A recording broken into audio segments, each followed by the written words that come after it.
How's it going, everybody? Welcome to the 13th installment now of Fabulous Flicks. I am Ged, and today's is part 2 of the spousal takeover. Now, I know what you're thinking. I do not look like my spouse. So here's the thing. I was unable to convince my lovely wife to actually come on and do this review herself. So instead, she's actually going to be standing behind the camera, and she's going to hold up, there's a thumb, and she's going to hold up cue cards, and I'm going to read this review from the words of my wife.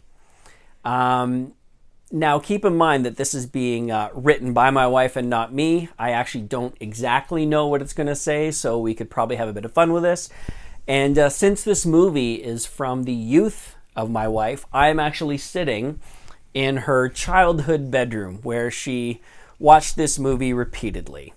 So you'll probably notice a couple hand gestures. That's going to be me having her flip the cue cards just so we try and stay on the same page, literally and figuratively. So here we go. I'm pretty sure you've all been sitting there on the edge of your seat wondering what other VHS tape I wore out from my youth. To be honest, I don't even remember when the first time it was I saw this movie, or even how it came into my world. But for whatever reason, it resonated with me enough to watch it to the point of basically being able to recite all the lines. You must be wondering, what is this most amazing blockbuster hit of a movie that I'm going to sit here and dazzle you with?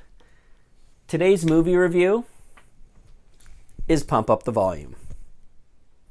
Wait, what? Really? What is that? I can actually almost hear the disappointment in you. However, just hear me out. This movie stars a very young and very hunky, Christian Slater. Oh, this is where it's going to go sideways. His name is Mark Hunter. And yes, he is debuted in this movie with and without his shirt. Really? Is that really needed? Anyway. Mark Hunter is an interesting character. He is an introvert. He's very socially awkward. He's the son of a high school teacher in a new town that they've just moved into. This high school is known for kind of where they send all the misfits. If you're watching this, you probably had one of these in your town where all the people that are kind of outcast, they all kind of end up in one school. Mark, being an introvert, really doesn't have a lot to say. However, he finds this pirate radio signal, and this is where he finds his voice. He broadcasts this late at night, pretty much each night from the basement of his house. Of course, during this broadcast is where, he really doesn't expect anyone to listen to. It's just him kind of voicing it out to the world, and he thinks no one's listening. He even goes by an interesting alter ego name of Happy Harry Hardon. And in these segments, he spits out his anger and angst he has for society, the unfairness that he sees, the corruption that he sees, about how unethical decisions are made, and a lot of them based on greed and power. Little did he know, however, that the students of this high school are listening. They're listening to what he's saying.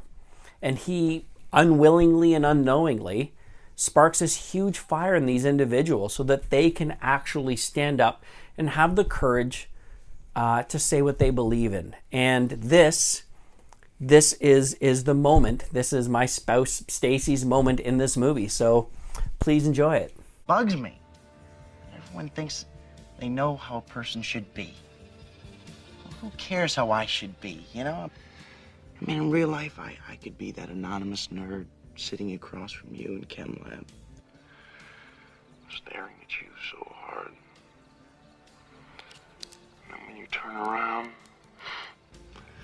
he tries to smile, but the smile just comes out all wrong.